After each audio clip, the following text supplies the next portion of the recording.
Good evening friends, बहुत बहुत स्वागत है आपका Rama's maths classes online channel पर। स्टूडेंट, उम्मीद है आप सब अच्छे होंगे और तैयारी भी आप सभी की सेकेंड ग्रेड और फर्स्ट ग्रेड एग्जाम की सुचारू रूप से शुरू कर दी होगी।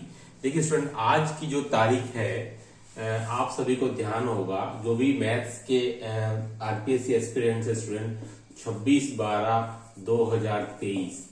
लेकिन आज से ठीक एक साल पहले मैं आपको ले चलूं स्टूडेंट 26/12/2022, यानी कि ठीक एक साल पहले जो आरपीएससी सेकेंड ग्रेड का जो पेपर कंडक्ट हुआ था, वो भर्ती जो अपने आप में ये जो पेपर था वो अपने आप में बिल्कुल अलग था, अनूठा था। हालांकि मैं कह सकता हूं काफी सारे स्टूडेंट के साथ में इस पेपर के साथ में अन्याय हुआ था। ये पहली ऐसी भर्ती थी कि जिसमें सेकेंड ग्रेड के पेपर में 45% सीट्स खाली चली गई। ये पहली ऐसी भर्ती थी मैथ सेकंड ग्रेड में, क्योंकि मैं तो स्टूडेंट लगातार देख रहा हूं, 8 में भर्ती हुई, 11 में हुई, 13 में, 16 में और फिर 18 में, और ये जो 22 का जो पेपर था वो पहली ऐसी भर्ती थी कि जिसमें 1653 सीट्स थी और लगभग आपके 700 सीट्स खाली चली गई। यानी कि 40% बने ही नहीं स्टूडेंट के, 45% सीट खाली चली गई पहला। तो स्टूडेंट आज उस पेपर को पूरा एक साल हो गया, पूरी बरसी हो गई स्टूडेंट उस पेपर की 26/12/2022। अब देखिए, जो स्टूडेंट नए हैं, जिन्होंने पेपर नहीं दिया उनको शायद नहीं मालूम होगा, लेकिन जो स्टूडेंट ने एग्जाम दिया है स्टूडेंट, वो इतना ज्यादा इम्पैक्ट पड़ा था और उसमें भी जो फर्स्ट टाइम थे ये पेपर देने वाले, वो उनके दिमाग में तो ये बैठ गया था कि हम तो अगली बार हमको मैथ से एग्जाम देना ही नहीं है, और उन्होंने दूसरे विकल्प के रूप में साइंस से एग्जाम देने की अपना मानस बना लिया था।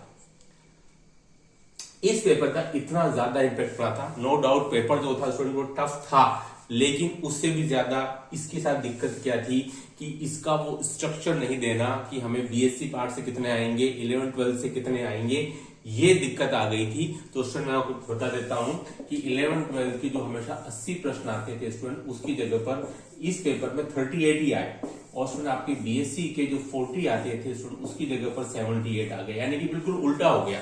तो ये सबसे भारी पड़ाव स्टूडेंट्स के लिए, इसको पचाना बहुत मुश्किल था, और इस वजह से ये सब कहानी बनी कि 40% खाली चली गई, 40% लोगों के मार्क्स नहीं बने, और इस पेपर से कई स्टूडेंट्स की आशाएं जो थी 18 के बाद जो 22 की विज्ञप्ति आई थी पूरे 4 साल बाद, वो खत्म हो गई, उनकी उम्मीदें पूरी नहीं हो पाई। उसका रीजन था ये जो मैं सबसे बड़ा बता रहा हूं, पेपर टफ भी था, थोड़े से क्वेश्चन 11-12 के आईआईटी मेंस तो क्या एडवांस लेवल की थे, लेकिन ये जो डिफरेंस पैदा किया 40 की जगह 78 और 80 की जगह 38, यहां सब खत्म हो गया खेल। तो मैं इस वीडियो के माध्यम से ये, मुझे कोई डराना नहीं चाहता हूं, मैं आपको एक संदेश देना चाहता हूं कि इस पेपर ने भी आपको बहुत कुछ सिखाया है इस 26/12/2022 के बाद से। क्या बात सिखाई है? नंबर 1 कि आपको आपका जो बीएससी पार्ट है उसको स्ट्रॉन्ग करने की जरूरत है, क्योंकि इस भर्ती से पहले 9-10 के 20 क्वेश्चन आ जाते थे, 11-12 के 80 क्वेश्चन, टोटल मिलाकर 100, और 20 क्वेश्चन आपके आ जाते स्टूडेंट मेथोडोलॉजी के, तो 120 क्वेश्चन आपके लगभग 110 क्वेश्चन आ जाते थे। तो वहीं से कई सारे स्टूडेंट पूर्ति कर लेते थे, तो बीएससी पार्ट वो उतना स्ट्रॉन्ग नहीं करते थे। लेकिन इस भर्ती के बाद, यानी इस पेपर के बाद धारणा बदली, और बीएससी पार्ट स्टूडेंट अब आपको स्ट्रॉन्ग करना है, मजबूत करना है। अब ये नहीं पता कि इस भर्ती में क्या क्राइटेरिया रहे, कितने क्वेश्चन आए, लेकिन आपको नो डाउट अपना बीएससी पार्ट स्ट्रॉन्ग करना पड़ेगा। नंबर 1 ये सीख मिली इस पेपर से। नंबर 2 कि तैयारी का समय आपको विज्ञप्ति तक इंतजार नहीं करना है, विज्ञप्ति के पहले, क्योंकि पेपर का लेवल टफ था। अगर फिर इस बार टफ आया, जो वैकेंसी आपकी अपकमिंग है 2024 में स्टूडेंट, फिर टफ आया तो फिर दिक्कत आ जाएगी 40% को लेकर के। तो इसलिए आपसे मेरा फिर विनम्र विनती है, रिक्वेस्ट है कि आप अपनी तैयारी शुरू कर देवें, क्योंकि ये वापस आपके साथ घटित नहीं हो। तो क्या सीख मिली? नंबर 1 बीएससी पार्ट स्ट्रॉन्ग करना शुरू कर देना है। नंबर 2 आपको अपनी तैयारी अभी से शुरू कर देनी, क्योंकि यहां पर किस्सा सीट्स का तो बिल्कुल रहा ही नहीं। 40% जिसने बना लिए मैथ्स में, 40%, जिसके 120 मार्क्स मैथ्स में आ गए और जीके में आपने लिया है 50 से 60%, तो आप सिलेक्शन के करीब थे। तो सीख मिली कि हमें अपनी तैयारी को वैकेंसी आने तक वेट नहीं करना है और लगातार अपनी तैयारी करते जानी है। ये 2 बात हमें इस पेपर के माध्यम से बहुत ज्यादा सीखने को मिली। नंबर 1 बीएससी पार्ट स्ट्रॉन्ग करना है, नंबर 2 वैकेंसी का वेट नहीं करना, हमें अपनी तैयारी इसके पहले ही करनी की, हो सकता है वापस कहीं यही सब रिपीट नहीं हो जाए, है ना। तो स्टूडेंट ये पेपर जो था, जो आज से 1 साल पहले गठित हुआ था, जिस दिन पेपर हुआ था उसी दिन मालूम चल गया था कि भाई आगे क्या होने वाला है, सीट्स खाली जाएंगी। इस बात का अनुभव हो गया था कि मैंने जो 1 साल पहले वीडियो बनाया था स्टूडेंट, वो भी आप जाके देख सकते हैं प्ले लिस्ट में। संभावना उसी दिन मैंने बता दी थी कि आपकी लगभग 700 से 750 सीट खाली जाने वाली है, कंफर्म था, क्योंकि 40% स्टूडेंट नहीं मिलने वाले थे। इतना तो स्टूडेंट से रेस्पॉन्स मुझे मिल गया था स्टूडेंट, ठीक है।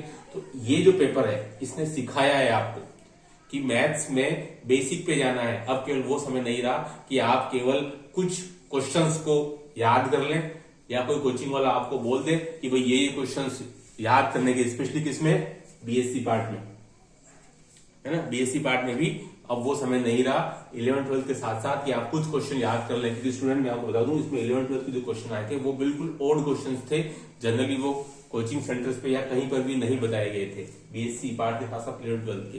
तो अब आपको पूरा सिलेबस कवर करना है, मेहनत सभी के लिए है, ट्यूटर के लिए भी है और स्टूडेंट के लिए भी स्टूडेंट, क्योंकि बेसिक आपका अच्छा होगा।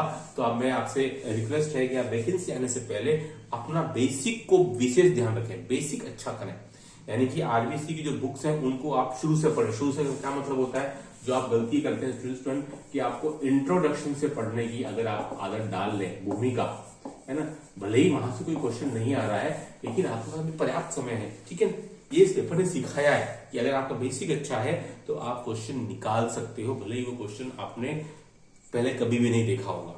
तो इस पेपर से काफी कुछ सीखने मिला है। तो आप इंट्रोडक्शन से बड़े आराम से पेपर उस पूरे चैप्टर को पढ़ें, समझे, बेसिक पढ़ें, क्योंकि कोचिंग वाले के स्टूडेंट में कहूँ तो ये संभव नहीं हो पाता, क्योंकि अगर इस टाइप से चलेंगे तो कोर्स आपका 1 1.5 2 साल तक कंप्लीट नहीं हो पाएगा। लेकिन ये आप घर पर अपनी मेहनत कर सकते हैं, क्योंकि अभी आपके पास में काफी पर्याप्त समय है स्टूडेंट। अगर आपने मैथ्स में 40% बना लिए, ऐसा ही पेपर आया तो कोई दिक्कत नहीं आएगी, क्योंकि ये पेपर में 40% लाना ही भारी पड़ गया था। तो हमको इस पेपर से बहुत कुछ सीखने को मिला है। और जो स्टूडेंट ने ये पेपर दिया है, बिल्कुल डरने या घबराने की जरूरत नहीं स्टूडेंट, क्योंकि हर बार एक सा पेपर नहीं आता। लेकिन आप इस बुलावे में भी नहीं रह सकते कि ऐसा पेपर नहीं आएगा। मान लो आया तो उसकी तैयारी आपको पहले से करके रखनी है ना। आप ये नहीं सोच सकते चलो यार वो तो एक बुरा सपना था तो बीत गया, ऐसा नहीं है। फिर पेपर आया कि मैं आपको फिर बता दूं, उसी साल अक्टूबर 22 में, है ना, अक्टूबर 22 में स्टूडेंट आपका DSSB का टीजीटी का पेपर हुआ था मैथमेटिक्स का। G2 सेम था आरटीसी सेकंड गेट के पेपर में। आरटीसी सेकंड गेट पेपर आपको पता है स्टूडेंट, बीएससी के क्वेश्चन की भरमार थी। तो जो DSSB का जो पेपर था ना टीजीटी मैथ्स का, उसमें भी बीएससी क्वेश्चन की भरमार थी। वहां भी सेम रिएक्शन था स्टूडेंट्स का, ये क्या हो गया, पूरे क्वेश्चन पूरे पेपर में बीएससी के पार्ट थे। 11th-12th बिल्कुल गायब था, 9th-10th बिल्कुल गायब था।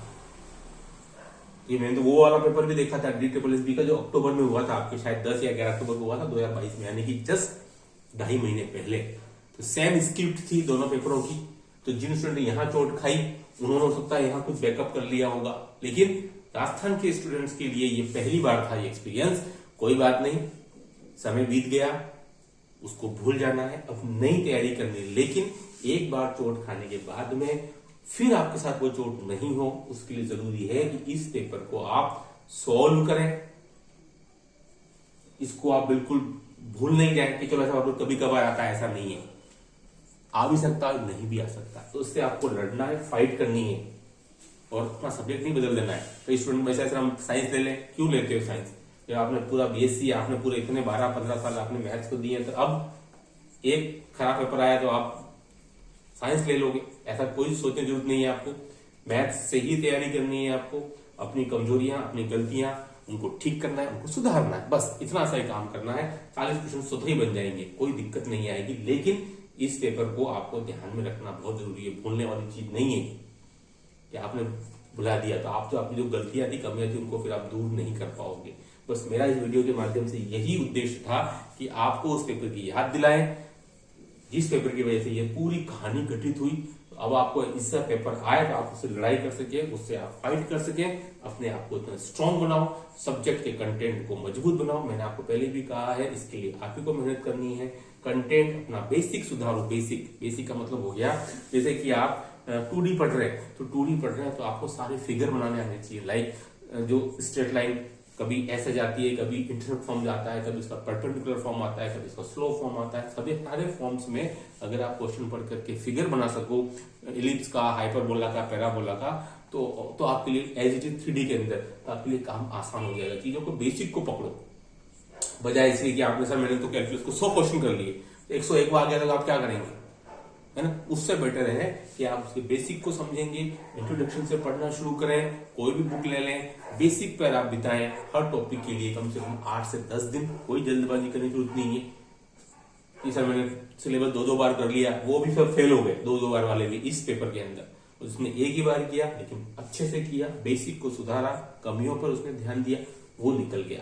तो बस इस चीज को आपको सुधारना है स्टूडेंट, कि बार बार आपको मौके नहीं मिलेंगे, है ना। एक वैकेंसी आने में लगभग 2.5 से 3 साल लग जाता है, ठीक है। तो ये गलती जो पहले हुई है 26-12 के अंदर, वो वापस रिपीट नहीं हो, और एक पेपर जो है भले इस बार कैसा भी आ जाए आप उसको निकाल सकें। बस यही इस वीडियो का उद्देश्य है। Do like share subscribe my channel. Okay, thanks, बहुत बहुत धन्यवाद।